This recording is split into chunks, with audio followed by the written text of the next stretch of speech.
Conservative radio host Michael Savage is going to go on a pathetic rant here against homeless people. Let's listen to it, and then we'll break it down.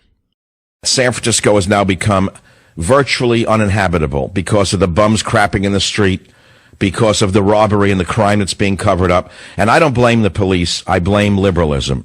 Liberalism is a mental disorder, and wherever super liberals take over, the cities go to the toilet bowl. Look at New York. I was just there last week. You take your life in your hands, walking around with the folks with the box cutters underneath the cup, the shaking cup. But I want to talk about the bums in San Francisco, the bums in New York. In other words, what you call homeless. The word homeless itself is a fabrication of the radical left. Because so far as I know, there is no biblical... let's talk about the Constitution, not the Bible. Can anyone show me where in the Bible it says I owe a bum a house? Show me where it says I owe them a house. What I owe them is a jail cell or a mental hospital. That's the only housing that they're entitled to.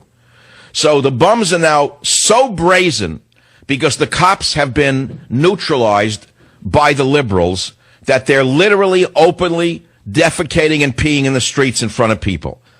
Now, you know the city for its Golden Gate Bridge, the mixture of cultures and races, the beautiful fog, and mainly the bums, the out-of-control bums who came into the city mainly during the hippie era.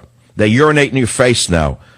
They've been doing this for a long time. It has gotten real bad under the new mayor, Mayor Ed Lee. The worst mayor in the history of San Francisco has brought about a crime wave unseen in the city's history. And so I ask you on the Savage Nation across the country, how would you solve the homeless infestation? There are answers ranging from the liberal answer, which is build them all houses, and you well know what would happen if you gave every bum a house or an apartment. They would destroy it. They would destroy it within 30 days. They would become uninhabitable cesspools. No, you just made that up. And let's be clear, nobody is calling for giving them all houses. We're calling for giving them basically micro houses and or tiny one-room apartments that are unfurnished. Nobody wants to give them a pool and a jacuzzi and 2,000 square feet and, hey, here's super fast internet. No.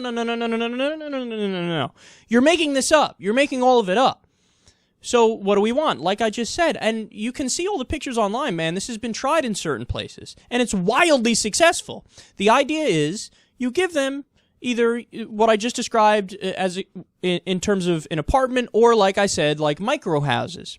Now, what happens when you do that? Well, we have some facts here. Quote, the Central Florida Commission on Homelessness released a study showing that leaving homeless people on the streets costs $31,065 per person. Giving them housing costs $10,000 per person. Okay, so can you do math?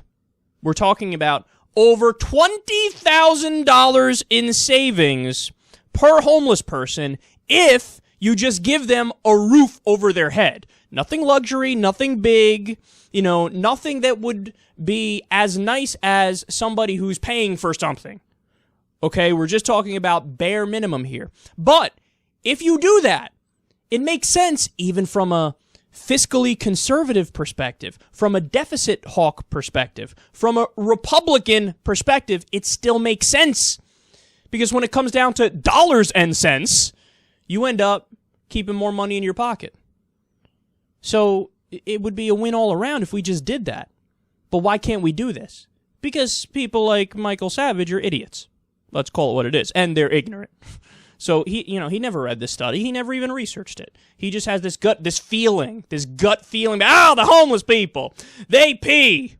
They go to the bathroom and stuff. Ugh, gross. Well, yeah, they're homeless, and sometimes, yeah, they pee outside and they do their business outside. How would you fix that? I don't know. Maybe exactly the fucking thing I just laid out for you? But no, we can't do that. Why? Because you just don't want to do it because you have a feeling. Oh, it's wrong. I have a feeling that it's bad. I have a feeling that it's wrong. Well, that's why you would never have effective solutions. That's why you would never actually solve a problem.